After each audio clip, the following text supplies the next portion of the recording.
Buonasera a tutti, grazie per essere qui con noi. Io oggi sono molto felice perché, diciamo, porto i ringraziamenti del presidente della Fondazione Treccani Cultura, Mario Romano Negri, e di Massimo Brai, direttore dell'Istituto dell'Enciclopedia Italiana, innanzitutto al rettore, al professor Roberto Pinton, che ha accolto eh, molto entusiasticamente la nostra proposta di portare qui a Udine la seconda tappa di questo progetto che abbiamo voluto dedicare a Pasolini, a 100 anni dalla nascita. Abbiamo selezionando 5 parole da Pasolini, cioè a partire da lingua e dialetti, che abbiamo trattato già nella prima tappa che si è tenuta a Lecce il 5 marzo, appunto, a Lecce, perché lì Pasolini aveva tenuto nel 21 ottobre del 1975 l'ultima conferenza pubblica proprio nel liceo Palmieri, conferenza nella quale appunto aveva parlato del volgare eloquio, e lì insieme al professor Coluccia, al professor Sebastiani, abbiamo voluto riprendere questo tema. Qui invece nella terra che l'ha visto crescere Pasolini, abbiamo voluto trattare il tema della classe operaia, grazie anche alla professoressa Benussi, che ha accettato anche lei subito questo invito, e a Gianmario Villalta, con il quale collaboriamo ormai da tanti anni come fondazione, come Treccani. Cerchiamo di contribuire minimamente anche al lavoro che porta avanti con Pordenone Legge, e grazie anche al professor Ferrari, che ha accettato qui di introdurre questa nostra tappa. Il viaggio di Pasolini non si ferma qui ad Udine, ma continuerà domani a Bologna, dove al Liceo Galvani con il professor Roberto Carnero affronteremo il tema della diversità. Poi ci fermiamo per la pausa estiva e andiamo a Firenze, dove diciamo poi tutti gli scritti di Pasolini sono conservati, no, al VSE, e affronteremo lì il tema della massificazione, dell'omologazione, e passeremo poi all'ultima tappa a Roma per affrontare il tema e la parola scuola. Insomma, questo è il percorso che abbiamo immaginato per delineare la poetica, ma anche un po' tutte le vicissitudini che hanno reso così importante un autore, un intellettuale che potremo senz'altro definire uno dei più grandi intellettuali del Novecento. Ecco, dico non a caso intellettuale e non uso, ma poi lascio la parola a chi meglio di me saprà delineare il profilo di Pasolini.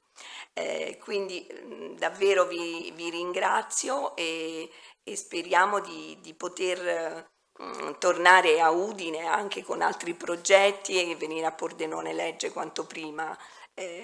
Do la parola al professor Ferrari.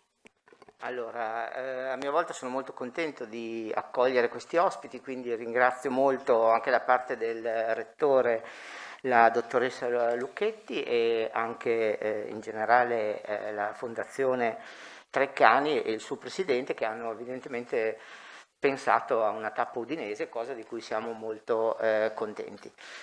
Do immediatamente la parola ai nostri ospiti, non prima di averli brevemente presentati, perché abbiamo due esponenti di rilievo, di assoluto rilievo della letteratura contemporanea. La professoressa Benussi è non soltanto docente di letteratura italiana contemporanea all'Università di Trieste, ma ha svolto un'attività intensissima in molti comitati, in molti enti, un'attività che non posso riassumere, però visto che siamo di fronte a studenti mi fa sempre piacere ricordare alcune pubblicazioni utili, a partire da un manuale per studiare la letteratura italiana, che sicuramente è destinato agli studenti universitari e quindi anche a voi, che è il prodotto di molti studi. La professoressa ha approfondito un numero considerevole dei maggiori autori italiani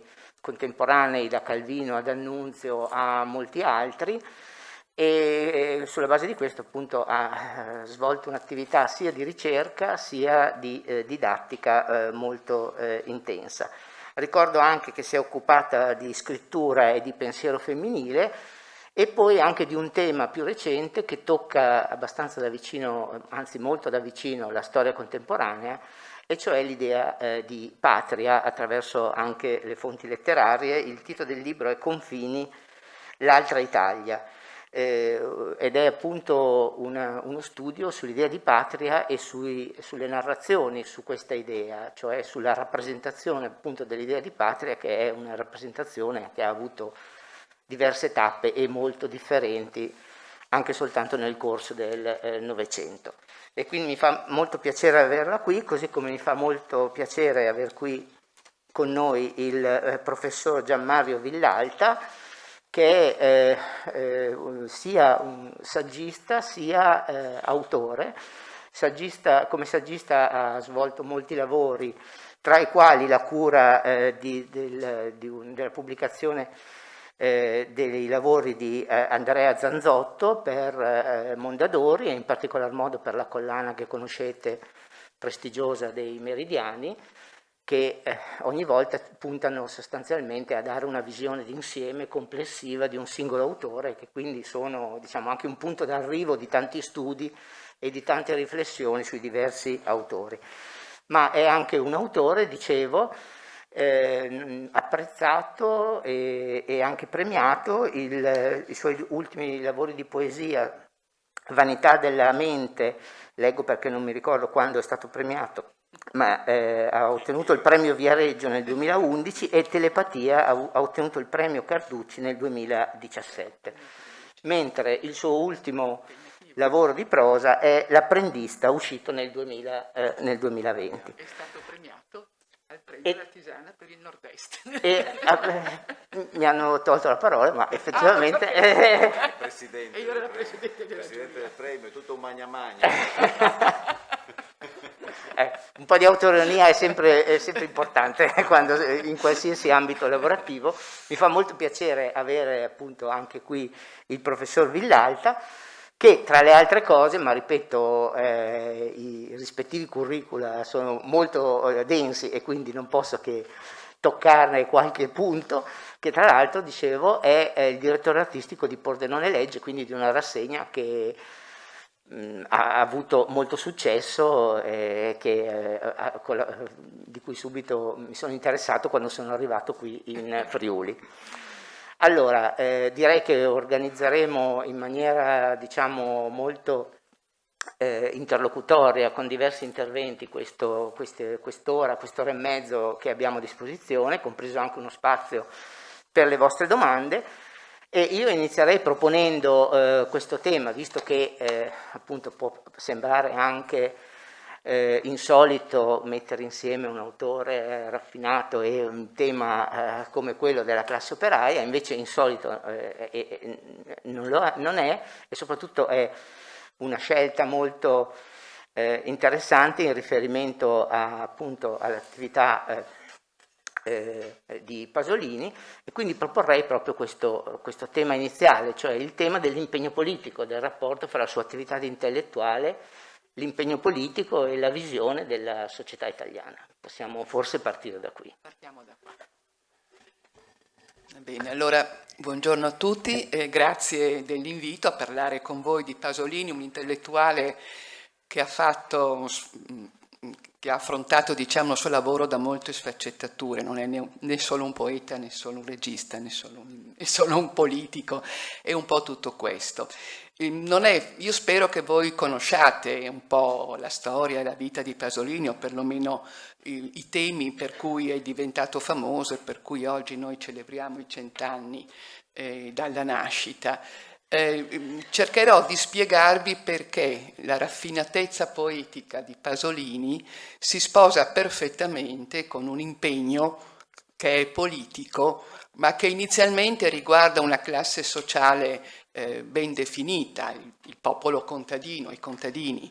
Poi verrà declinandosi in altre forme, ma il punto di partenza è quello, perché vedete, Pasolini è nato a Bologna, vi faccio una brevissima cronistoria, da una madre originaria di Casarsa della Delizia e da un padre ufficiale che viaggiava in tutta Italia, un uomo che giocava, che quindi ha distrutto un po' il patrimonio familiare, con cui evidentemente Pasolini ha avuto dei rapporti non semplici.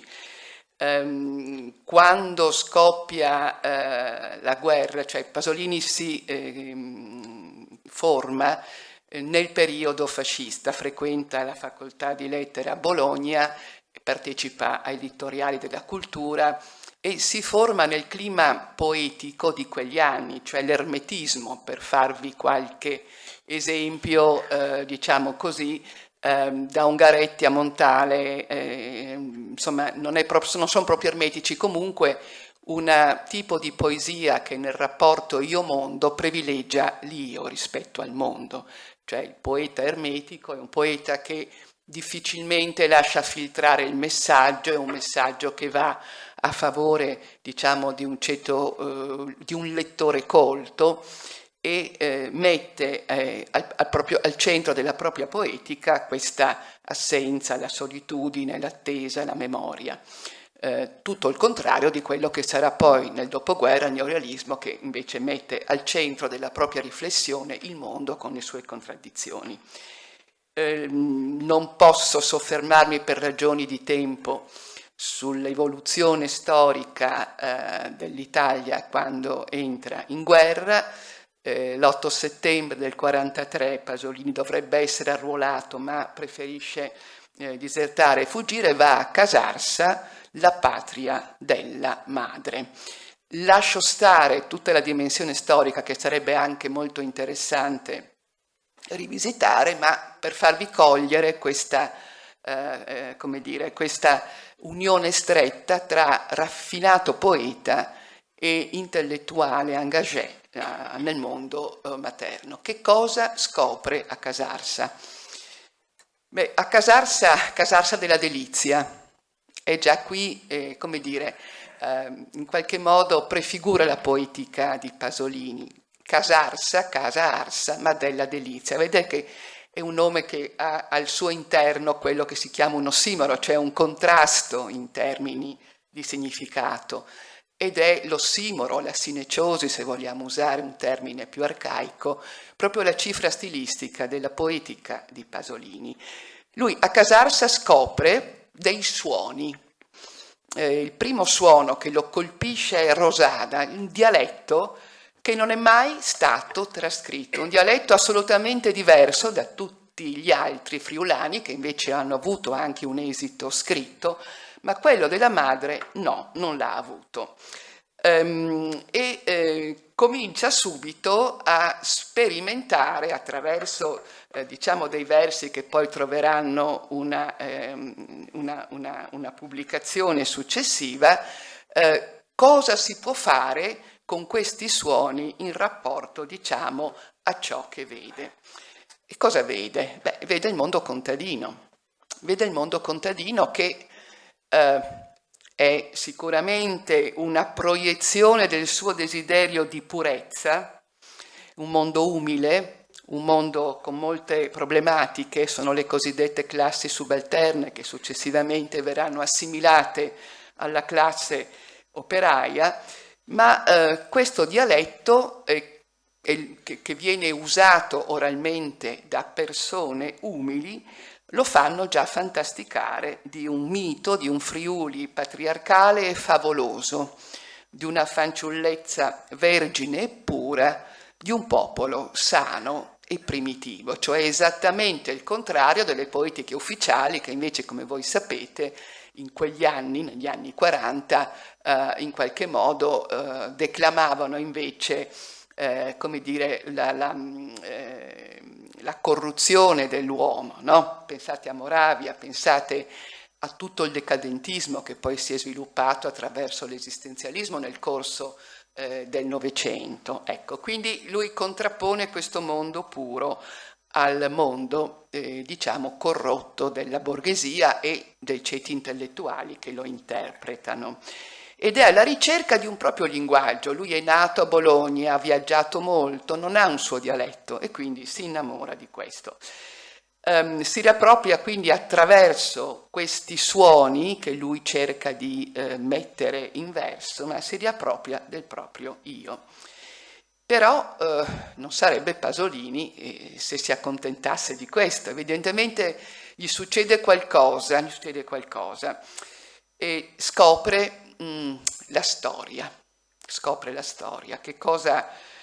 Che cosa succede? Beh, succede che lui è in qualche modo antifascista senza saperlo di essere. Antifascista perché ama la cultura e perché è molto solidale con i ceti subalterni.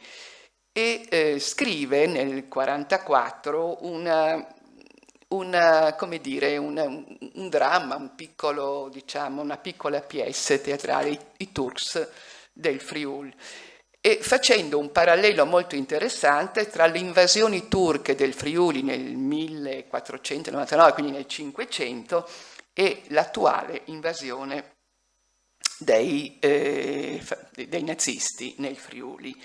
Quindi comincia a capire che per spiegare l'essenza, in qualche modo, della friulanità della gente di Casarsa, bisogna collocarla dentro la storia. E allora la prospettiva, come vedete, cambia. In più Pasolini è, come voi sapete, ha avuto dei traumi familiari non da poco, la morte violenta del fratello Guido, che era partigiano e che è stato trucidato insieme ad altri 16 a Porziuso, è un episodio talmente famoso che non vale la pena neanche di citare. Il fratello politicamente engagé, impegnato, era iscritto al Partito d'Azione. Ecco allora che comincia a delinearsi un progetto poetico fortemente legato a un'istanza politica che poi manterrà per tutto il corso della sua esistenza, anche se sarà sempre critico nei confronti dei partiti ufficiali. Lui si è iscritto poi successivamente al Partito Comunista, verrà espulso, si considererà sempre comunista, ma il suo rapporto con tutte le istituzioni è sempre molto conflittuale. In questo ha mantenuto, diciamo così, una giovinezza intellettuale che pochi sono riusciti a mantenere. E allora fonda una Accademiuta dell'Enga Furlana.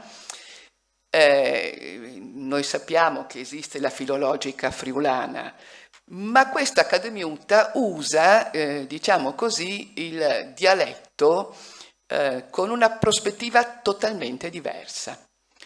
Una delle prime battaglie cultural-politiche di Pasolini è quello che lo contrappone al zoruttismo. Zorutti è un poeta friulano famoso che era diventato in qualche modo l'emblema della friulanità ed era corteggiato e divulgato in questa società filologica friulana. Ma vedete, sono due modi diversi di considerare il dialetto, perché il dialetto friulano di Zorutti e quello che portava avanti la società filologica friulana era un dialetto medio e che soprattutto metteva in nuce, sotto l'osservatorio una classe contadina un po' così folclorica. Il contadino, cervello fino, scarpe grosse, cervello fino, il contadino immerso nella natura, il contadino rassegnato. Quindi era la visione che del contadino aveva un ceto sociale borghese che avrebbe preferito che restasse inalterato, cioè il rapporto sociale tra borghesia e classe contadina era chiaramente un rapporto a tutto favore, diciamo, della borghesia, che cantando e decantando il contadino in questi modi non faceva altro che cristallizzare una situazione. Viceversa Pasolini, che ha scoperto come anche i ceti contadini siano dentro o devono immettersi nella storia, ha una prospettiva totalmente diversa, perché i suoi versi, le sue poesie decantano un contadino che in qualche modo viene sfruttato dalla borghesia.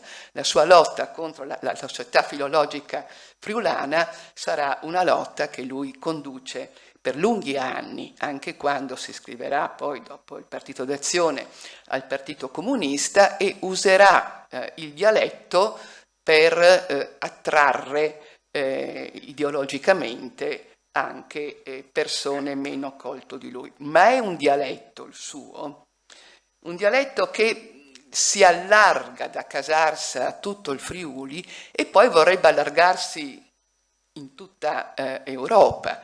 Cioè Pasolini è uno dei primi a teorizzare che quel dialetto è una lingua in realtà, è uno strumento linguistico colto e popolare insieme, anticonformista perché parla di tematiche politico-sociali e non soltanto di idillio, e avrebbe dovuto competere con le altre lingue romanze che ci sono in tutta Europa, dal catalano a altre lingue romane, e sarebbe stato, come dire, in grado di tradurre in friulano Baudelaire, Mallarmé, Eliot, Garcia Lorca, no? Cioè un dialetto che non era bozzetto, che non era folklore, ma che diventava lingua. Allora vedete come le scelte stilistiche sullo stile Pasolini ha scritto negli anni 50 infiniti saggi molto interessanti. Pasolini è uno scrittore molto colto, quindi sapeva perfettamente gli strumenti che aveva a disposizione. E quindi vuole raccontare la lingua e soprattutto la storia del Friuli contadino secondo una metodologia marxista, cioè facendo emergere la dialettica storica materialistica, il rapporto di classe e tutto quanto ne consegue. Fu molto attivo come politico, fu segretario del PC, come dire, faceva i tazebao per invogliare i contadini appunto ad entrare nella storia e a occuparsi di problemi sociali concreti, e pubblicò più tardi, però scrisse un romanzo molto interessante che è Il sogno di una cosa nel 47-48, dove emerge con molta chiarezza la sua conflittualità, cioè proprio nella lotta politica che si stava organizzando nel 48, 47-48 sono gli anni in cui dopo l'idillio dei partiti antifascisti cominciano invece le epurazioni, no? Cioè comincia a esserci l'egemonia della DC per motivi che è complicatissimo spiegare, e però Pasolini diceva con molta chiarezza e con molto anticonformismo che il Partito Comunista era più vicino al Vangelo che la Democrazia Cristiana. Ecco, se noi leggiamo Il sogno di una cosa, vediamo come questa ideologia è perfettamente tradotta nel testo.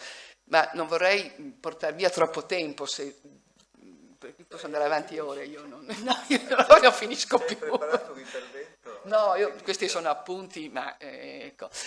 Ecco, quindi Il sogno di una cosa è un romanzo sul lodo De Gasperi, che era un progetto di riforma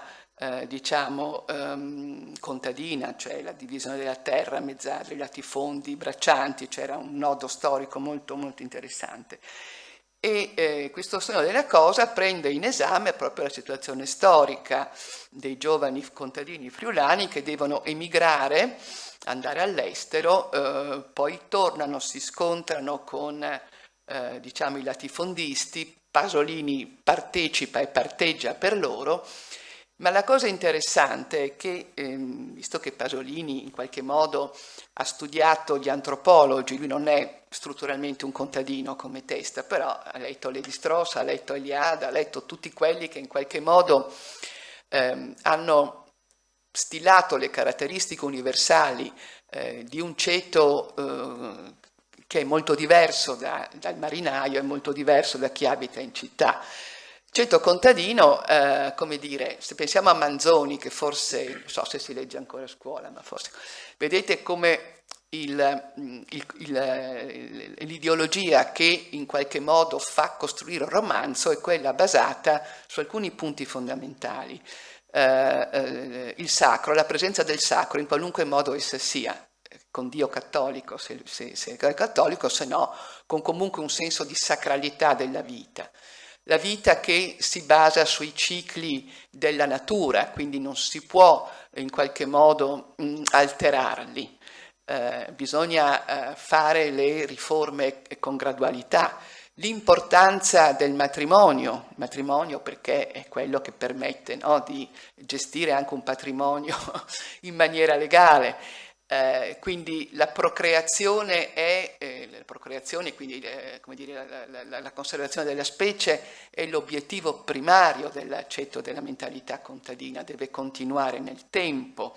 Il tempo è lineare, il tempo è ciclico e così via, no? Cioè ci sono delle situazioni che sono assolutamente identiche nella struttura dall'antichità alla contemporaneità. Certamente si può anche in qualche modo rompere queste tradizioni, ma allora subentra il senso di colpa, che è quello che ha Pasolini. Lui non procrea per ovvi motivi e quindi ha questo senso di colpa molto forte, ma nel sogno di una cosa ci sono tutti questi elementi e c'è anche l'elemento che ha fatto scrivere fiumi di inchiostro sulla fine di Pasolini. Voi sapete che c'è una teoria in base alla quale Pasolini avrebbe in qualche modo prefigurato la sua morte da tempo, no?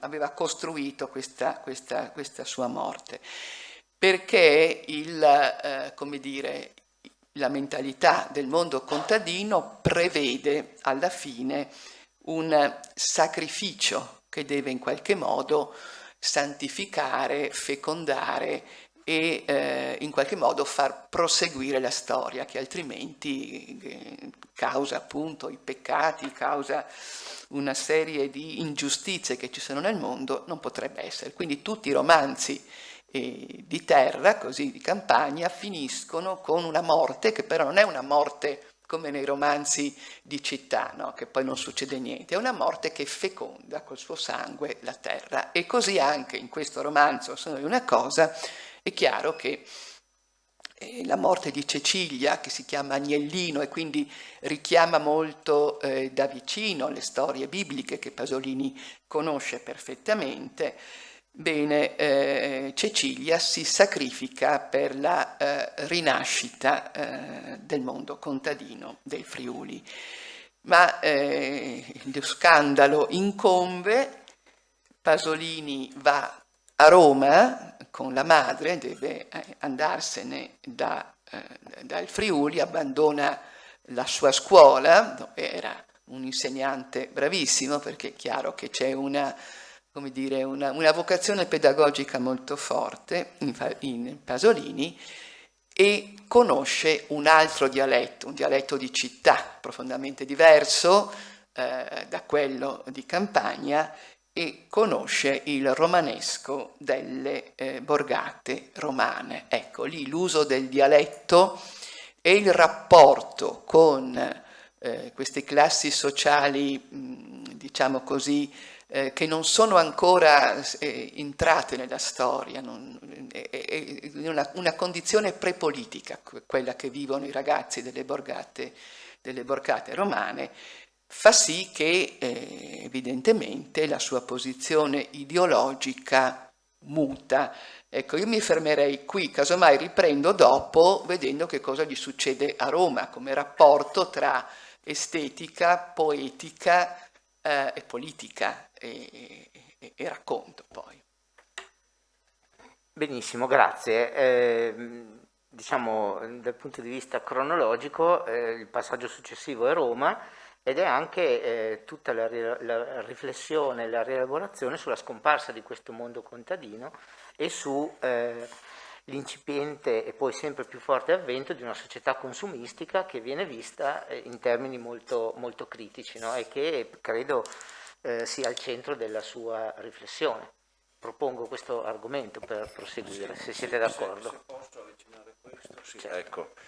Ecco, sì, buon pomeriggio. Io ripercorro, perché questo è l'inevitabile tracciato, insomma, dei punti fondamentali della vicenda pasoliniana, poi magari sì, ma sono quelli che sono stati detti, cioè Pasolini che, teniamo conto, studia liceo, studia le magistrali, anzi, è un po' in giro, ma poi si diploma a Bologna, si laurea, studia a Bologna, si laurea a Bologna, si laurea però in un clima che è giustamente ermetico, ma avrebbe dovuto laurearsi con Roberto Longhi, che non so se conoscete, visto che qualcuno fa di sì, insomma, è di tutt'altro gusto, c'è quel gusto primitivo, per il primitivo, per l'arcaico, c'è quel gusto per una continuazione quasi di un atteggiamento lineare, classico, elementare della rappresentazione artistica. Perde la tesi, pare, e poi una cosa, no? No, state attenti, e poi rimedia con la divisione di quella antologia pascoliana che insomma poi è stata pubblicata con tanto di commenti da Marco Bazzocchi, anche in versione poi inaudiana, eccetera, eccetera. È molto importante questo gusto ereditato da Longhi, perché è incontro, non è populista affatto, è raffinatissimo e questo ci interessa, però è in controtendenza sia rispetto alla esaltazione di certe forme che potrebbero essere analoghe da parte del fascismo, sia rispetto a quella poesia un po' detta, insomma è stato accennato, della Torre d'Avorio anche in quegli anni, no? In cui la cosa che poteva fare l'individuo di fronte a tanto orrore, no? Chi ha in mente, non so, la primavera italiana di Montale, era di rivolgersi ai simboli altissimi dello spirito, quasi a visitazioni angeliche femminili o non femminili, ma insomma, no, volgere il capo rispetto a quella carneficina, a quel carnaio, a quella gente che neanche si rendeva conto, no? Dice Montale, no, nessuno è incolpevole, per cui, però con un senso sempre di sto da un'altra parte, non faccio parte di questo mondo. Quindi è un mondo che, il gusto di Longhi, quel mondo lì che ritrova, come d'altra parte è il mondo del sodale di Longhi nella rivista Paragone, che forma un gusto, no? Che è Gianfranco Contini, anche quello lo avrete sentito nominare, alcuni lo definiscono il maggiore critico del Novecento, io non so se sia vero, ma insomma sicuramente per un periodo il più influente, sicuramente c'è chi avrebbe dato un braccio per avere la prefazione di Contini in una sua opera, e lui ha avuto per la primissima opera, ci voglio arrivare, no? E che a sua volta amava l'originario, l'arcaico, è il filologo che studia, che riprende di nuovo in mano tutti i nostri primissimi autori in volgare, quello che mette al suo posto San Francesco, che rimette in ordine Dante, addirittura aggiungendogli un'opera che prima non era il fiore, che prima non era stata attribuita, insomma, e con l'attenzione allo sgorgare spontaneo del gesto artistico insieme a una visione del mondo che è fortemente radicata su valori spirituali e su valori, diciamo, di legame con la natura, di legame con la continuità della vita, che sono quelli identificati qua nel popolo. Ma in quale popolo? In un popolo che è nelle sue manifestazioni più belle, popolo nelle sue manifestazioni più spontanee, un popolo che si presenta pulito, un popolo che si presenta appunto anche religiosamente puro, cioè privo di quegli elementi della religione che invece in altri casi si sono mostrati e si possono anche riconoscere nella storia come non certo esemplari dal punto di vista né estetico né etico. Ecco, in questo, e non è un caso che il Pasolini, che non è ancora casarsese, perché a casarsi Pasolini fino al 42 c'è stato soltanto a fare delle vacanze, a 8 anni ha fatto un periodo più lungo, c'era la casa della madre, di tutti i parenti della madre, che adesso è il centro studi Pasolini di Casarsa, stava lì e da Sioretto parlavano il veneto in casa, perché quelli che erano di buona famiglia anche a Udine parlavano il veneto, il furlan lo parlavano i contadini, e lui che parla il veneto in casa così una volta ascolta questo signore, è stato detto prima bene, insomma dice la parola rosata. L'unica cosa che invece pone a rischio la professoressa no, è quella che lei dice dialetto friulano. Lei non sa che in Friuli sono capaci di bruciarla viva se dice dialetto friulano, poiché il friulano è stato ormai dichiarato come una lingua a gran voce e in tutte le formule, anche è legge dello Stato italiano ormai che è lingua. Però nel suo, la professoressa sa il suo, e nel suo chiaramente, come dire, derogare a quella che è una legge interna ormai del qualsiasi discorso pubblico friulano, quando Pasolini parlava di friulano parlava ancora di dialetto che doveva avere la dignità di lingua, cioè nel senso che la visione allora, e c'è anche questo particolare da aggiungere, il fascismo centralista tendeva a eliminare, a diminuire tutto ciò, e anzi a perseguire a volte tutto ciò che poteva essere dialettale e periferico. Tanto che nei biglietti che si scambiano Contini e Pasolini dice: posso fare questa recensione più agevolmente, che fu la prima recensione del primo libro a 20 anni e te recensisce Contini, e vabbè, ti va dritta così, c'è poco da fare, no? E fu però in un giornale, senza chiaramente, fu in un giornale svizzero, e nel biglietto si dice perché in Italia l'ho mandata a Primato, l'ho mandata a un'altra rivista, però credo che insomma non se ne faccia molto, perché in Italia, insegnava in Svizzera Contini, quindi era lì, dice in Italia, questa faccenda è poco accettabile, c'è una politica che è contraria a quella dei dialetti ancora, perché allora era considerato ed era ancora dialetti. Quindi ci sono tante. Allora, sapete cosa dico? Potremmo star qua a parlare di Pasolini per 7, 8, 10 ore, forse mesi, perché è la storia del Novecento.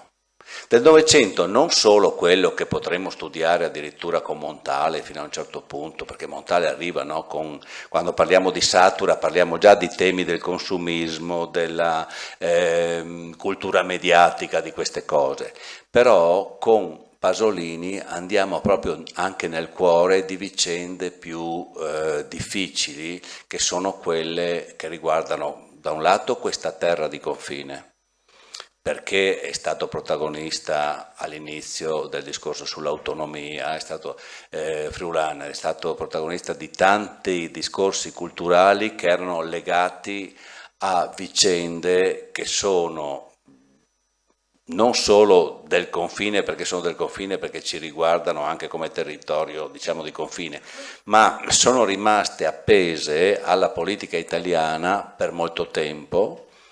C'è una terribile coincidenza: l'anno della morte di Pasolini coincide con quello del Trattato di Osimo, che è quello che solo allora nel 75 definisce i confini tra Italia e Jugoslavia, per dire quanto, occupandoci di certe cose, e la morte del fratello, per esempio, è un tema non da poco. Il fratello viene ucciso in una guerra tra partigiani, laddove c'erano i partigiani, quelli che poi lo fanno fuori, che avevano come disegno, appoggiando i titini, quello di far sì che il Friuli, più o meno, sicuramente a Venezia Giulia, una gran parte del Friuli, diventasse Jugoslavia. Cioè sono vicende molto importanti. Di questa faccenda del fratello poi rimane per Paolo Pasolini un rammarico, un senso di colpa, una volontà di esaltazione, allo stesso tempo, come sempre in lui, di autopunizione. Rimane vicino alla madre finché può, rimane a Casarsa, a mia opinione, soprattutto come una forma anche di espiazione, perché Casarsa e Friuli a un certo punto cominciano ad essere, lo scrive nelle lettere agli amici bolognesi, cominciano ad essere posti dove dice culturalmente non è che qua ci sono molte possibilità, cercava altrove. E però pensate che in questo dramma il fratello ventenne che viene ucciso in un eccidio tra partigiani dal Partito Comunista, allora fedele ancora a Mosca, e lui che si iscrive, diventa segretario locale del Partito Comunista fedele ancora a Mosca. E sono contraddizioni che in Pasolini le incontriamo a ogni passo. Ma perché allora voglio tornare, si iscrive a quel Partito Comunista? Perché nella sua visione quello che viene compiuto da un uomo, da un essere umano che lui pensa in fondo arcaicamente, sostanzialmente buono. Per Pasolini l'essere umano è votato alla vita in senso positivo, alla realizzazione di una felicità, diciamo, terrena e anche sociale, sessuale, che lui vede in alcuni momenti della sua vita o immagina o vuole vedere in alcuni momenti della sua vita. Non bisogna sorvolare e far finta di niente per quanto riguarda la sessualità di Pasolini. Anche perché io credo che nell'erotismo, nell'eros, Pasolini abbia la sua forza di intuizione più profonda di quello che succede nel mondo, e sia il suo modo per trovare più nettamente quelle posizioni anche incredibili che riesce a portare tante volte. Pasolini è stato capace, nei tempi in cui si parlava di aborto, di scagliarsi non contro l'aborto, ma addirittura, uso la sua parola, contro il coito. Dite, qual è il problema dell'aborto? Evitate il coito. No, detta così sembra, nell'insieme degli interventi pasoliniani di quegli anni, nell'insieme di ciò che in quegli anni Pasolini produce, trova un senso. Però ci mettiamo 2 ore a spiegarlo, la faccenda è davvero complessa. Fatto sta che a me ha colpito a un certo punto, il momento in cui Pasolini dichiara questa cosa, ma è ormai un Pasolini amareggiato e forse anche disperato. Dice, siamo primi anni 70, dice non si può essere contro questi o con quelli, o con quelli contro questi, o con questi contro quelli. Si può, dice, si deve anzi essere contro tutti.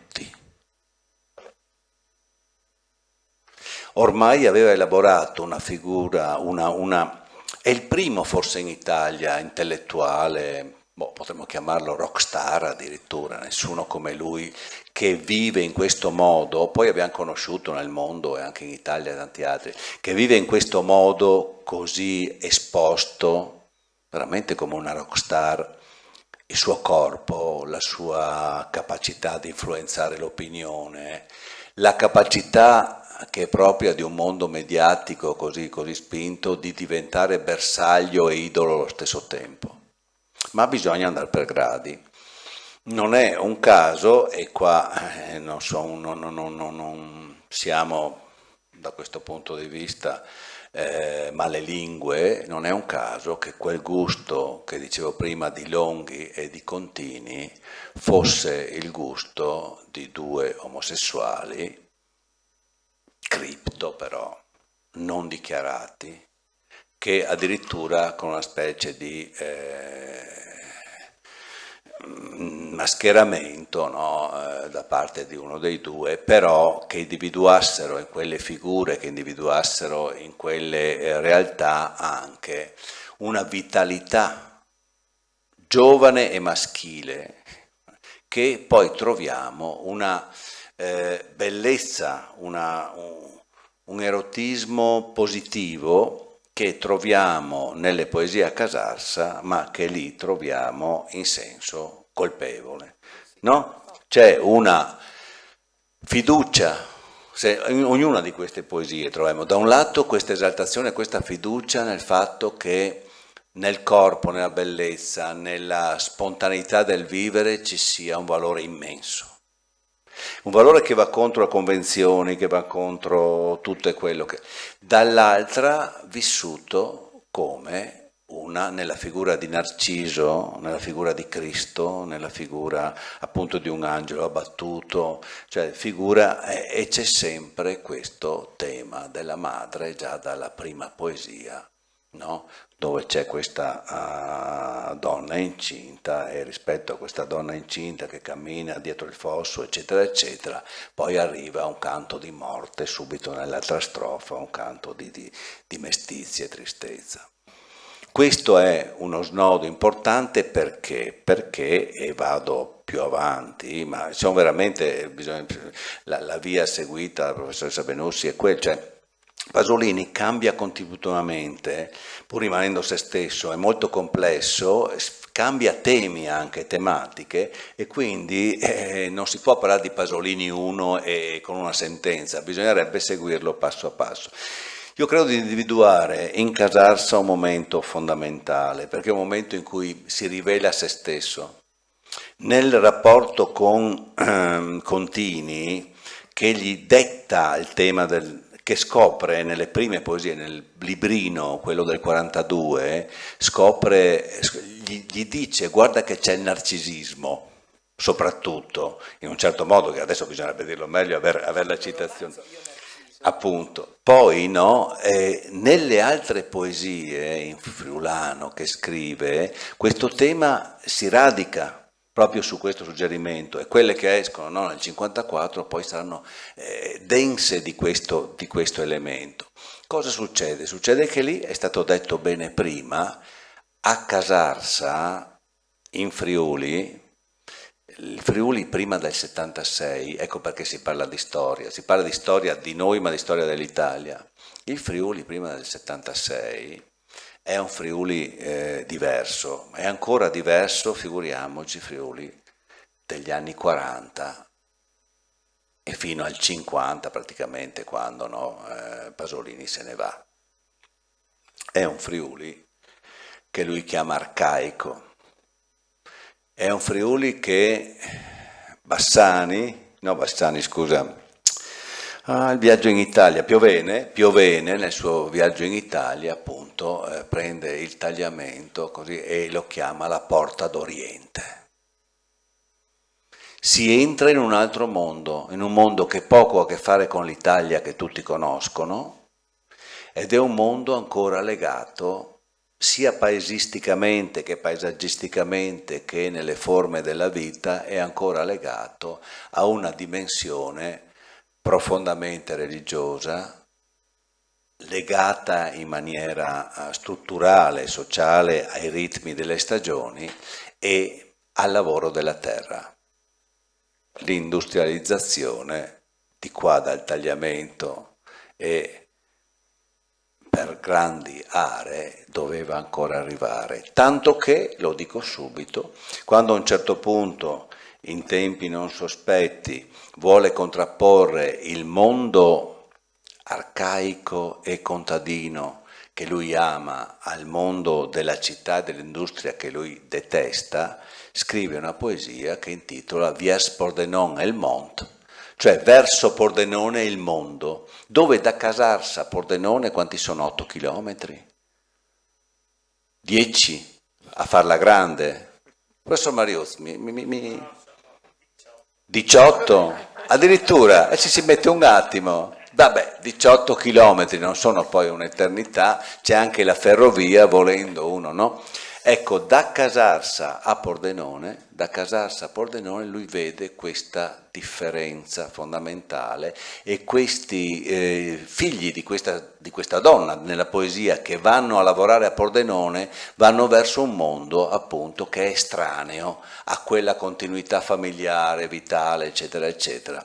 E che è il mondo appunto, ma un mondo dell'industrializzazione, perché Pordenone per vari motivi rispetto a Casarsa e a tutta un'area friulana era precocemente industrializzato.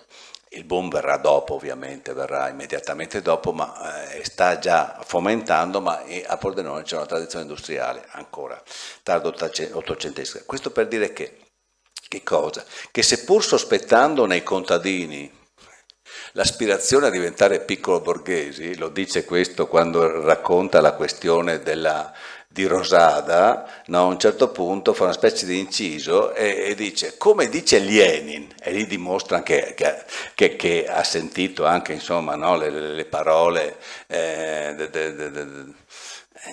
come dire, autorevoli, no? Dell'ideologia, no? Dice, come dice Lenin, no? C'è in ogni contadino l'aspirazione a diventare un piccolo borghese.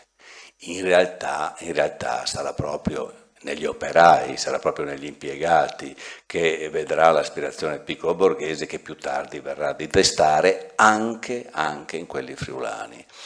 Mi avvio perché non voglio prendere troppo tempo, però c'è questo amore, questa aspirazione alla vita che fa sì che in Friuli a Casarsa, con tutte le sue attività che adesso insomma sono state in parte appunto ben ordinate e ricordate, ma ce ne sarebbero anche altre ovviamente di quel periodo, no? Tra cui appunto i famosi tazebà o giornali murali che appendevano alla loggia di San Giovanni di Casarsa, dettando addirittura, no, in furlan alcune volte, perché voleva parlare a questo popolo sempre che identificava come contadino. Avrebbe dovuto, attraverso il mantenimento per esempio della religione, cosa che non era contemplata dal comunismo, attraverso quelle forme di spontaneità, solidarietà, prendere, diciamo, liberarsi dal potere allora della borghesia e far vivere pienamente quella propria aspirazione. E questo sogno lo coltiva a Casarsa, lo porta avanti in maniera esemplare, attivando uno degli esperimenti più interessanti del Novecento. Mentre gli intellettuali fanno appunto i manifesti e architettano intellettualissimi congegni appunto, Pasolini con dei ragazzi, con dei bambini, il più piccolo ha 9 anni mi pare, 10 anni, no? Quell'altro più grande ne ha, ma è quello più grande di tutti, ne ha 24, 23. E fanno poesia, una poesia straordinaria. Chiaramente il maestro è importante, ma si mettono lì e fanno poesia, una poesia straordinaria che ha, diceva la professoressa, questa cosa qua. Prende un respiro popolare dalla lingua, dalla spontaneità della lingua vissuta, non ha bisogno di simbolismi aggiunti, non ha bisogno di correlativi oggettivi e cancella totalmente qualsiasi ipotesi di popolaresco, vernacolo, folclorico, eccetera. Lì. E questi contadini, lui che si mette nei panni dentro la lingua e insegna a questi ragazzi, a questi bambini, un po' più che bambini, a scrivere come se fossero Machado, è un nome che non dico a caso perché forse è da quella letteratura spagnola del momento che prende questa possibilità, che sente questa possibilità di usare una lingua in forma popolare ma non popolaresca. Chiudo, poi riprenderei soltanto con questa faccenda, con questa cosa, con questa piccola aggiunta. Questo amore per il popolo si trasformerà negli ultimi anni in una specie di rifiuto, di disgusto, di odio per le forme di vita che è quello che è, ma siamo a Roma e siamo nella periferia romana, che questo popolo che non è più popolo, che è diventato sottoproletariato, assume, e nei confronti dello stesso Friuli ovviamente ci sarà un distacco e anche una negazione del suo primo sogno, perché chi veda come chiamarle, che cosa ha fatto alle poesie a Casarsa del 42 nell'edizione del 75 che esce poco prima, insomma, della morte, può confrontare il disgusto, appunto, la delusione, l'amarezza che il poeta provava nei confronti anche di questo suo primo sogno.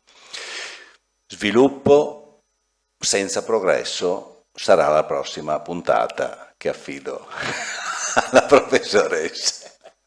Grazie. Bene, allora siamo arrivati, è come una telenovela puntata, siamo arrivati a Roma dove conosce il mondo delle borgate, totalmente diverso da quello contadino, ma qualche assonanza poi lo ritroverà.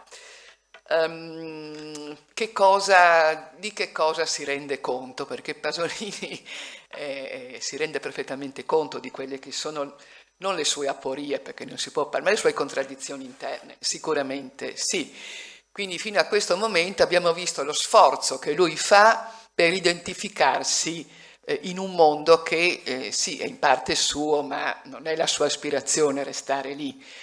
Però contemporaneamente lui sta entrando alla grande in quel mondo molto affascinante che è quello dell'industria culturale, di cui lui conosce perfettamente i meccanismi e li usa come pochi, quindi ha capito che per diffondere il suo messaggio ha bisogno di quei media che omologano la lingua, eccetera. Quindi lo sa perfettamente, non solo, ma sa perfettamente un'altra cosa, che quando vede i borgatari, i giovani ragazzi romani che vivono in maniera così molto materiale, senza pensare al domani, senza come dire, avere ancora in questa fase, nel momento in cui li incontra, la mentalità borghese del prefigurare un futuro, del mettere da parte, del fare un calcolo della vita, perché questo noi facciamo. Pensate a Trieste con la nascita delle assicurazioni,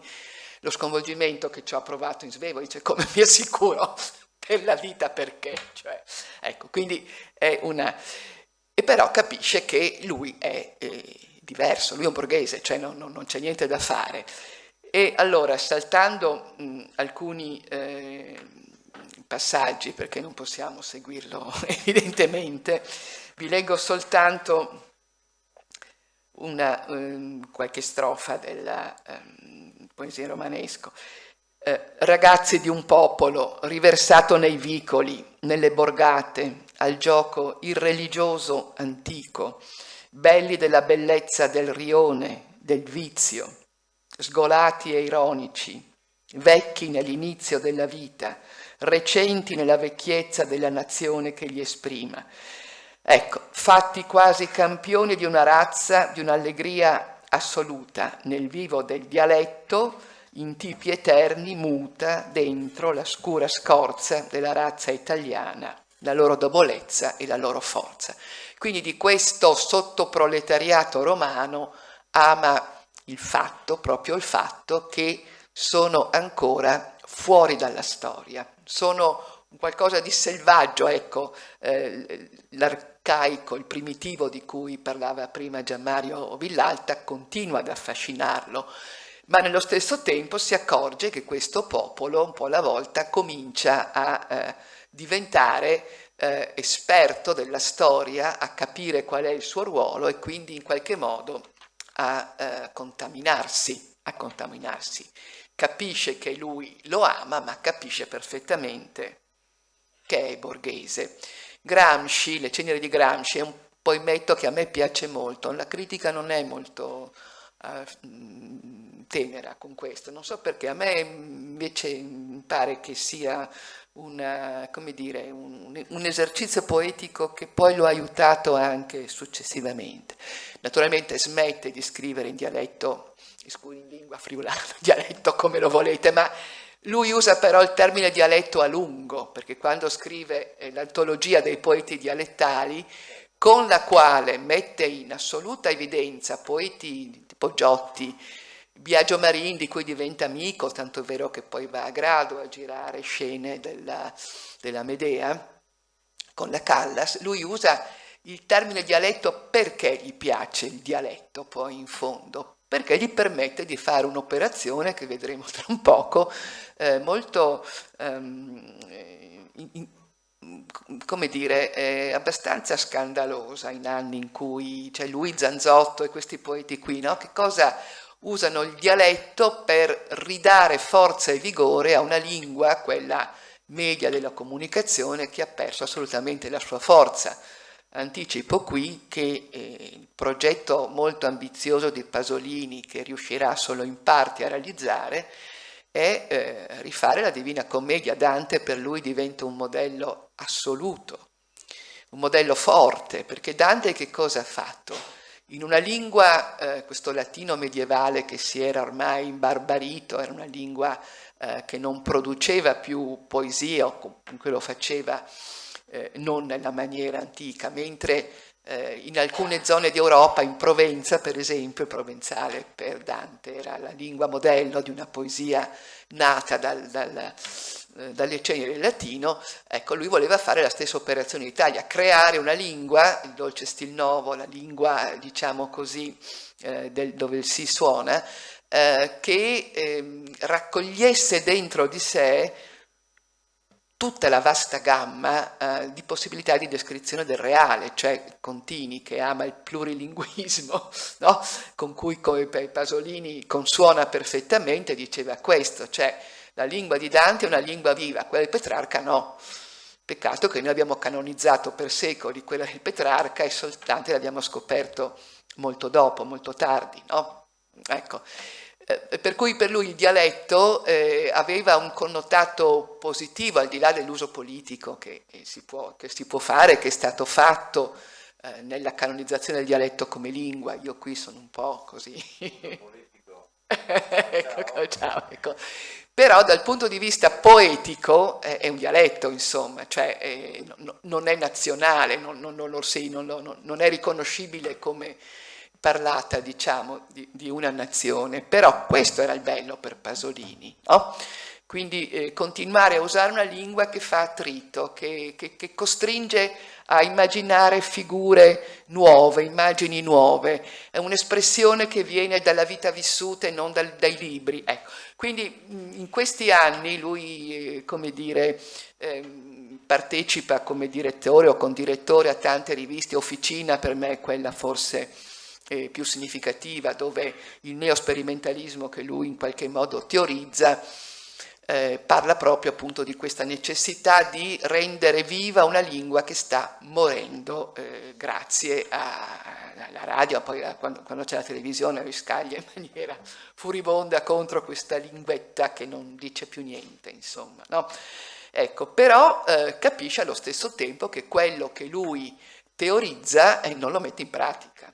Lo scandalo del contraddirmi, dice in una pagina famosa delle ceneri di Gramsci, proprio nel poemetto eponimo, lo scandalo del contraddirmi, dell'essere con te e contro te, con te nel cuore, in luce, contro te nelle buie viscere, del mio paterno stato traditore, nel pensiero, in un'ombra di azione, mi so adesso attaccato nel calore degli istinti, dell'estetica passione, attratto da una vita proletaria a te anteriore, e per me religione la sua allegria, non la millenaria sua lotta, la sua natura, non la sua coscienza.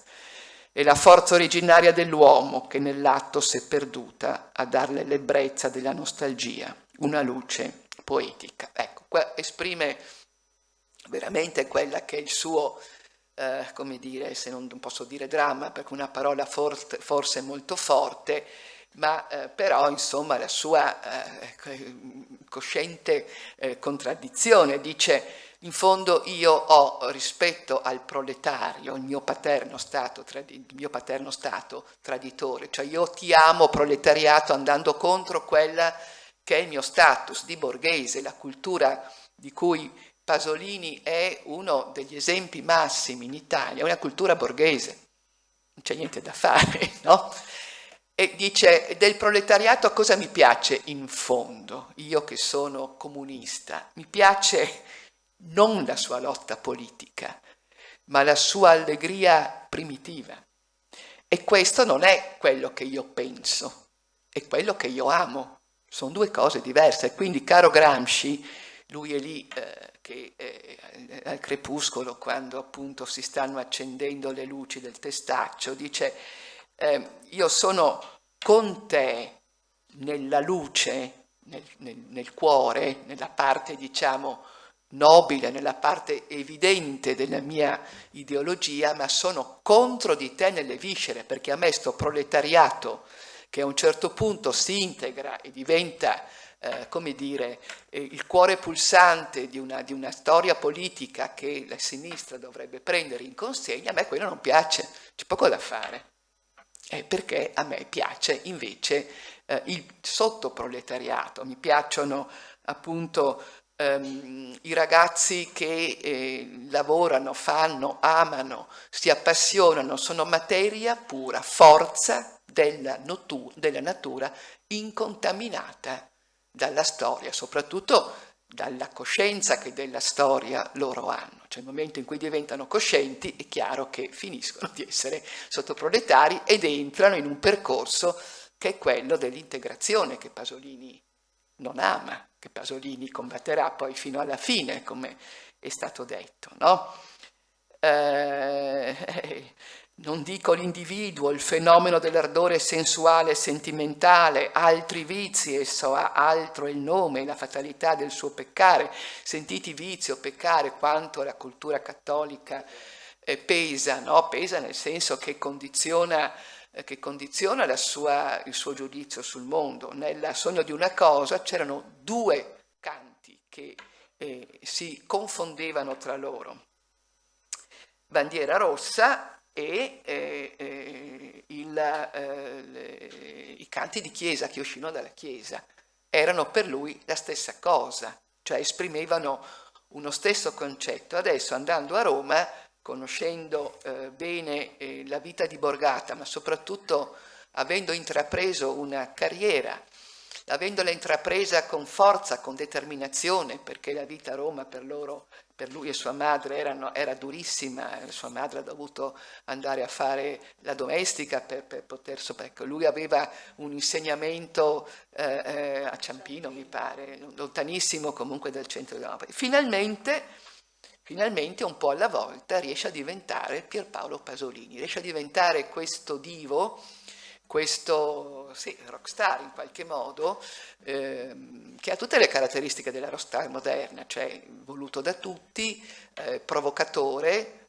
per definizione, molto bravo, un lavoratore intenso, perché Pasolini lavora come pochi, insomma, per arrivare a quei punti. È chiaro che lui, amico dei maggiori intellettuali italiani, quindi dentro i gangli di un'industria culturale che negli anni 50 cominciava ad essere molto forte, in qualche modo imitatore di Dante. Nel 71 escono i versi di Trasumanare Organizzar, che è proprio una espressione dantesca quanto altre poche, e però, come è stato giustamente detto, comincia a fare le sue battaglie contro questa sparizione non del mondo contadino, ma delle virtù del mondo contadino. Comincia a ragionare sul fatto che la borghesia è corrotta, insomma sono tutte le cose di cui non soltanto lui parlava in quegli anni, a dire la verità. Pensiamo a Moravia, pensiamo alla Noia, pensiamo a Calvino, pensiamo a tutta l'intelligenza, capisce che a un certo punto il capitalismo ha vinto e che la realtà borghese diventa l'inferno borghese. Se pensiamo appunto a Calvino, dice qua bisogna difendersi, bisogna uscire in qualche modo, perché qual è il valore sommo, no, del mondo d'oggi? Beh, il potere e il denaro. Noi viviamo per quello. E quindi bisogna far capire ai nostri lettori che è l'inferno, perché non è mai abbastanza, non è mai finito, non è mai, come dire, un obiettivo a termine, no? Ecco. E quindi dice no, bisogna che in questo inferno che è diventato il mondo del capitalismo occidentale, bisogna che il poeta indichi, non può indicare alternative, neanche Pasolini lo fa alla fine, perché è più di, come dire, di... si intrappola, infatti esatto, quindi come dire fa quello che all'inizio sperava di non dover fare, ma alla fine quello fa, resta bloccato, anche perché in questa sua idea di voler intervenire, rinnovare, ridare un volto vergine all'Italia, alla nazione, al popolo, questo. Cioè questo rinnovare la lingua, mostrare quali sono gli anelli che non tengono. Ecco, lui sogna una nuova preistoria. E dove la trova? Dove pensa di averla trovata? Nell'Africa, no? Negli primi anni 60 esce il libro di McLuhan sul villaggio, la galassia Gutenberg, il villaggio globale, no? Ma esce anche il libro I dannati della terra di Franz Fanon, un martinicano che parla appunto della condizione dei paesi, allora si diceva del terzo mondo, no? Dove il colonialismo europeo, America occidentale comunque aveva corrotto per sempre una cultura e una civiltà che poteva essere oppositiva a quella capitalistica, ma che è stata bloccata assolutamente nel suo nascere. Quindi l'Africa che lui sperava di poter portare a modello, portare ad esempio.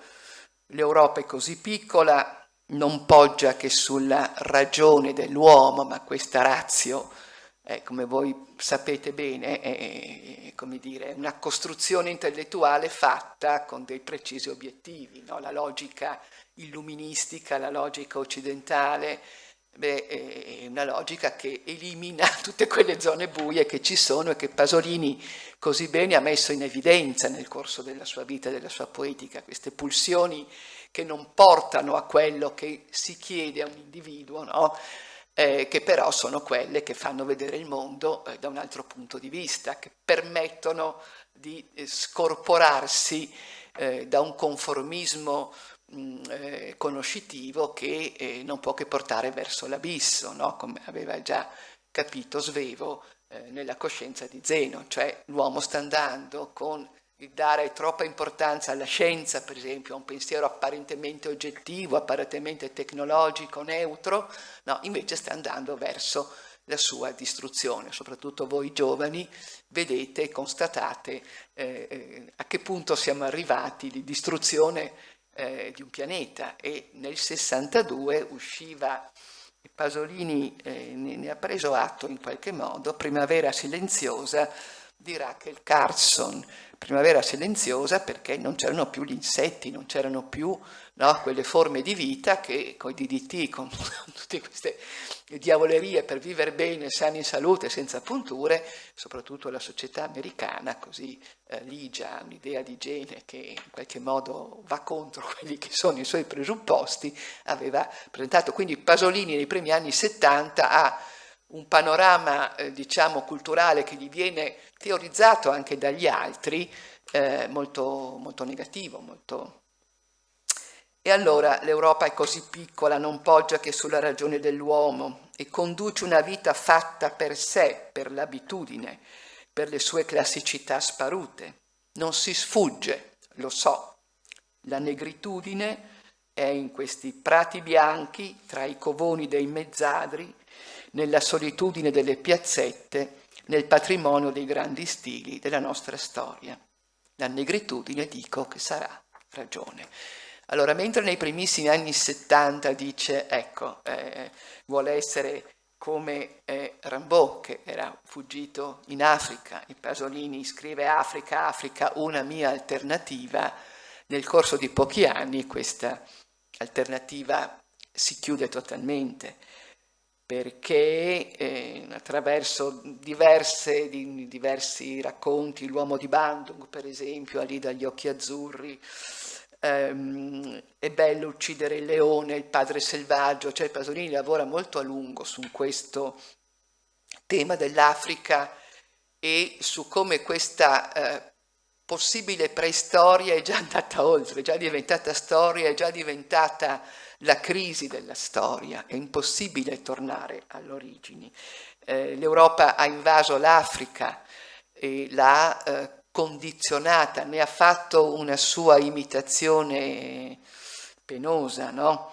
E questi personaggi che lui mette nei suoi componimenti poetici, no? Questo piccolo nero impaurito assomiglia molto da vicino a Pasolini stesso. Che cosa è successo? Che il colonialismo ha completamente corrotto la mentalità primitiva. Allora c'è questa figura del maestro che va, democratico, che va in Africa a spiegare che cos'è la cultura preistorico-magica, quella che lui aveva studiato sui libri appunto di Lévi-Strauss e di altri antropologi. E dovrebbe spiegare che significato ha il rito di passaggio, significa l'uccisione del leone, no? E invece ormai i ragazzini africani sono portatori d'armi, fanno commercio di droga, ormai l'uccisione del leone non sanno neanche più che cosa sia, sono stati assolutamente corrotti. Quindi tutto quel percorso che dice i negri dovevano ancora affrontare la contestazione. Si diceva ancora negri, cioè citazione sua, sì, certo. Sì, c'è una famosa scrittrice, adesso mi verrà in mente il nome, dice io non voglio usare parole così, se un negro è un negro, un giallo è un giallo, è inutile che facciamo i gentili quando ci sarà veramente un'unificazione, allora potremo, ma per adesso questi sono negri, quindi non c'era ancora il politicamente corretto, no? Quindi Pasolini dice i negri dovrebbero ancora affrontare tutto il percorso che hanno fatto i bianchi e invece l'hanno bloccato e abortito sul nascere, no? Ecco, e allora riprende proprio in questo poema quella esperienza di cui parlava Gianmario Villalta, cioè del maestro che insegna a fare poesia. Allora c'è questo Davidson, che è il protagonista dell'uomo di Bandung, che durante le vacanze va al villaggio e vede tutte le tragedie che succedono, le scene cruente che appunto una cultura colonialista ha creato, no? E dice le cerimonie di una vita civile che nasce, l'orrore dei massacri. Solo quando ha finito di scrivere Davidson si accorge della presenza del suo insegnante. Si alza, confuso, disperato, rispettoso, e si guardano. Nel viso di Davidson si illumina, timido, a salutare, a giustificarsi, a esistere, un fosco, innocente sorriso, sentite l'ossimoro, è lui stesso, cioè è la rappresentazione di Pasolini che scrive poesie ma che ormai sa che non è più possibile usare la poesia e comincerà invece a dire no, ormai essere poeti non ha più senso, non sappiamo dove andare a parare. Ecco, usiamo il corpo. Sì, certo, vai. Eravamo arrivati, no? Vai. Perché vedo che Sì. No? Sì, lasciamo così qualche minuto anche per qualche sì, domanda. no, io finisco prego. perché in effetti, allora, una cosa è anche brutta, che la prossima volta parlo io per primo, perché tutte le cose che dovevo dire io le ha dette lei, no? Allora poi non va bene e io mi trovo, allora approfitterò, faccio tesoro di quello che è stato detto, fate conto che l'abbia detto io, no? E mi limito a 5 minuti, spero di farcela, a chiudere proprio, perché poi, mi diceva mia nonna, le cose lunghe diventano serpi. No, cioè dopo un po' uno no, perde un po' di attenzione, insomma, per queste cose qua. No, è come se ci fossero state, insomma, abbiamo capito, come se ci fossero state due dimensioni del tempo per Pasolini. Una, quella che portava dal mondo primitivo alla crescita delle civiltà e che aveva una continuità di questa vita spontanea e popolare, e che era un fenomeno mondiale e che invece in Occidente era stata interrotta dall'avvento della borghesia in qualche modo, no? Che aveva creato un altro tempo, che aveva creato altre forme di vita. Era anche in moda in quegli anni chiaramente attaccare la borghesia e vedere nella borghesia il nemico numero uno dell'esistenza, anche non solo della vita sociale, ma le pagine in odio alla borghesia, le affermazioni di Pasolini sono veramente forti e sono veramente argomentate, e proprio della borghesia odia, dice odio, lo dice lui, proprio la mancanza di qualsiasi forma di sacertà, la mancanza del sacro, la capacità di scoprire nella vita un'altra dimensione che non sia quella del tempo misurato sul profitto, appunto, l'assicurazione. Dimentichiamo sempre, noi la prendiamo come per noi è l'assicurazione, dimentichiamo sempre che per loro è una scommessa. Cioè le assicurazioni nascono dal sistema delle scommesse, per cui no, dimentichiamo questa cosa che quando ci assicuriamo in realtà siamo una scommessa di qualcun altro. Ma detto questo ci assicuriamo, perché ecco, quello che è importante da questo punto di vista, di questo, è un'ossessione, sì forse, però è anche una fedeltà a quella spontaneità del sentire che non abbandona mai. Da questo punto di vista, quella che è una maturazione che potrebbe essere anche di inserimento sociale, di far parte di un mondo intellettuale, in realtà per Pasolini non avviene mai. Cioè, nel senso, lui frequenta, è uno dei protagonisti, ma sempre odiatissimo da molti, amato da pochi, sempre con questo atteggiamento di contrasto. Quello che io direi, se si chiedesse a me, no, ma non lo fa nessuno, quale Pasolini? Io che non ho mai letto niente, vado a leggere adesso. Io direi le poesie a Casarsa e le poesie in friulano, cioè, con approfondimento ovviamente critico-culturale del mondo e dei discorsi che si fanno, dell'importanza culturale che c'è in quell'esperienza, insomma, direi fino dal 42 al 54, ecco, che riguarda le poesie in friulano, tutto quel che ci sta intorno, e poi direi gli scritti corsari.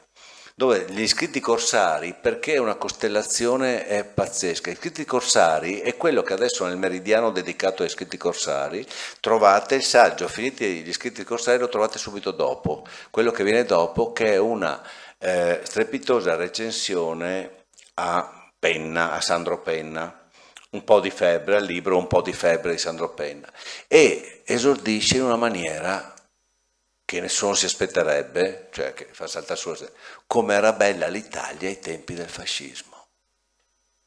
E ancora prima del fascismo, eccetera, eccetera, ed è una descrizione di quella vita di cui abbiamo parlato più volte. E poi, invece, trovate quello che è il suo fastidio nei confronti dell'Italia, invece del momento in cui sta scrivendo, i primi anni 70. Cosa succede? Succede che negli scritti corsari ci sono alcuni interventi dove ci sono delle pagine bellissime, e io dico solo questa, anche i tempi sono grami, non cambiano mai da questo punto di vista, i tempi sono sempre grami, quindi possiamo tranquillamente parlare di queste cose. C'è un passaggio che secondo me fa capire tantissime cose di quello che è il suo modo di pensare. in cui dice: accadevano delle catastrofi, accadevano delle disgrazie, c'era qualcosa, la vita è sempre minacciata, interrotta, insomma, ma finché c'era un mondo popolare, finché c'era una continuità di un mondo, di quel mondo che la borghesia e il consumismo e l'industria sta cancellando, ognuno sapeva dove abitava, ognuno riprendeva la continuità di segni, di simboli, di significati, e ognuno, i figli si riconoscevano nei padri, eccetera, eccetera, ed è questa interruzione che egli non accetta. Per quanto riguarda poi la ricerca di questa arcaiticità e di questa primitività, appunto, bisognerebbe vedere anche allora, ma da un altro punto di vista, i viaggi in Africa, in India, lo Yemen addirittura è il primo che fa una cosa che porta in Occidente, le immagini di Sana'a per esempio.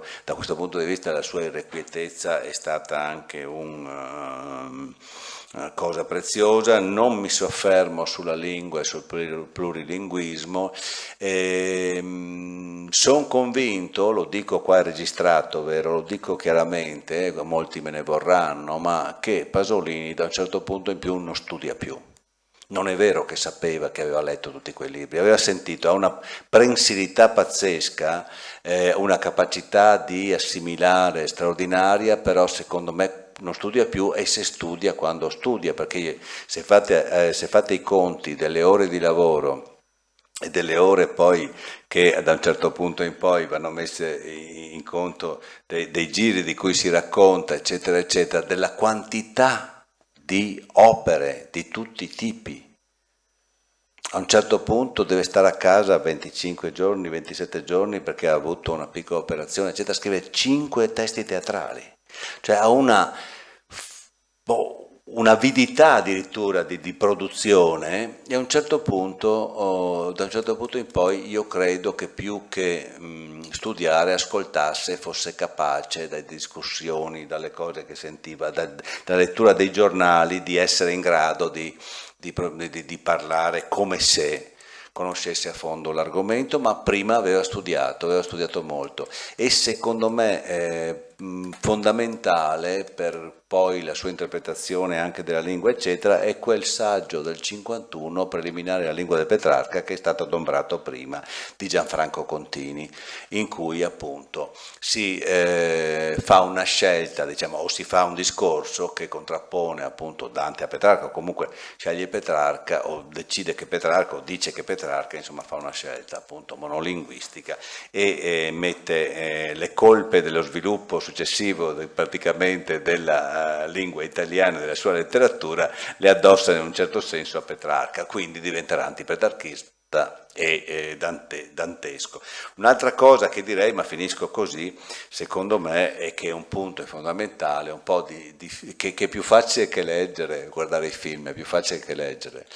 Guardate i film di Pasolini e guardate, per cui quello che ho detto prima torna, i corpi.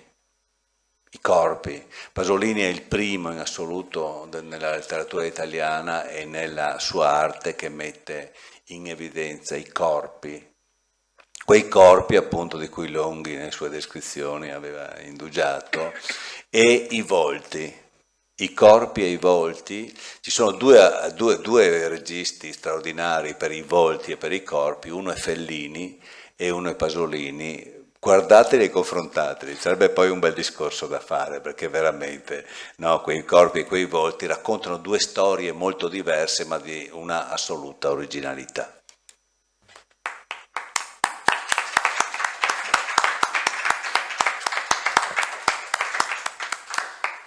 Allora, grazie a entrambi, i temi affrontati sono stati diversi, tutti molto interessanti e anche resi in maniera molto efficace, quindi vi ringrazio molto anche per la capacità di comunicazione. Non abbiamo tanto tempo, però qualche domanda è possibile, abbiamo spazio per domande, anche domande, come dire, non da studiosi, ma curiosità, singole questioni che vi abbiano interessato particolarmente. Insomma, è aperta ora a voi la possibilità di qualche intervento. Lui è riuscito a creare poi in pratica questa lingua nuova che aveva in mente, cioè studiando i dialetti, studiando, perché lui ha fatto anche un po' degli studi linguistici, filologici. Ecco, lui è riuscito a creare questa lingua, una curiosità. Secondo me più nel cinema. Scusate. Io francamente, poi riprende il friulano successivamente, no? Perché c'è tutta una storia, dico. Dunque, io credo che, che sono posizioni teoriche che non sempre trovano un riscontro cioè, le figure sì, perché la forza polemica che lui mette negli articoli che sono raccolti, appunto, gli scritti corsari, lì sì, però è un italiano medio quello che usa, però nel linguaggio cinematografico forse riesce meglio come dire, a dare questo senso di materialità, di composizione, ma lui per esempio in alcune inquadrature lui rifà il Masaccio, cioè ci sono degli studi, infatti la sua tesi, la sua laurea poi in storia dell'arte piuttosto che in letteratura lo aiuta molto. Nel linguaggio in senso generale sì, specifico, nei testi un po' meno insomma, però è certo che usa tutta la gamma, diciamo così, della lingua italiana, in questo è dantesco, in questo sicuramente sì. Sì, adesso sarebbe da soffermarsi, signora, perché è un punto molto difficile anche da interpretare con gli strumenti, per quanto tanti ne abbiamo, perché è proprio nel momento decisivo in cui queste discussioni, bisognerebbe vederle tutte o tante da punti di vista diversi a largo raggio, queste discussioni avvengono proprio nel momento in cui, per ironia della sorte, quell'italiano di popolo che Manzoni aveva auspicato, dopo tanti anni di italiano di letteratura praticamente, si sta realizzando.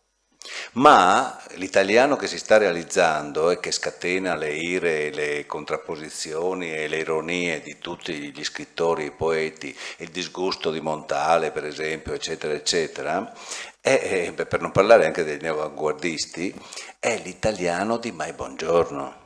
Quell'italiano a cui Umberto Eco poco tempo dopo mi pare dedicherà appunto quella fenomenologia di Mike Buongiorno, cioè è l'italiano che i letterati trovano come il peggior nemico invece di trovarlo come alleato, e non a caso o nelle forme sperimentalistiche o nelle acquisizioni dialettali, nei tentativi, insomma. E quindi siamo nel momento proprio in mezzo a un marasma dal quale la poesia appunto italiana verrà fuori a pezzi, perché da lì viene perso il contatto col pubblico della poesia, con un pubblico. Io mi ricordo che quando avevo, non so, 16 anni, no, più o meno, che ero alle superiori, leggevo anche i giornali, quelle robe lì, e i poeti erano le voci più autorevoli della cultura italiana. Ma poeti vivi, poeti anche relativamente giovani, avevo 50 anni alcuni di questi. Cioè dico, no, Giuliani, Sanguinetti, eccetera, eccetera. Lei mi sa dire il nome di un poeta di 50 anni oggi che sia una voce autorevole nella cultura italiana? Per dire, allora io quella volta, meglio di tutto era fare un poeta, ho detto faccio il poeta, no? Mi ritrovo, no, a distanza di tutti gli anni che sono passati, adesso che a dover ammettere, quando uno mi dice guarda c'ho no, questa mania dei francobolli, di andare mi costa cara, ma insomma sono dico figurati, io scrivo poesie. Capito come è andata a finire? È andata a finire così, però di fatto quello è stato un momento in cui c'è stato un grandissimo scontro proprio sul tema della lingua da più parti, e quel che è venuto fuori dopo dobbiamo ancora capirlo bene e dobbiamo ancora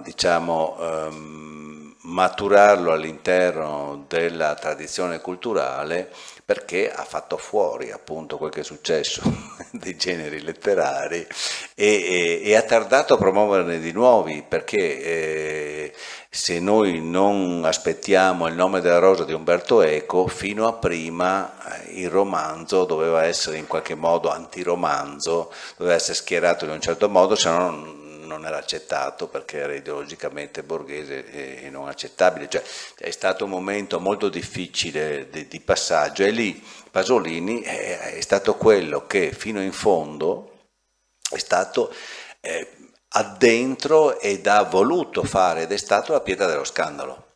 Cioè, rispetto ai diversi schieramenti che c'erano, culturali, politici, di diverse correnti, ha sempre rappresentato il momento di accensione di uno scontro, insomma, di accensione, e però mostrando che in fondo le cose non erano proprio così chiare come le vedevano da una parte o come le vedevano dall'altra, che c'era dell'altro, insomma.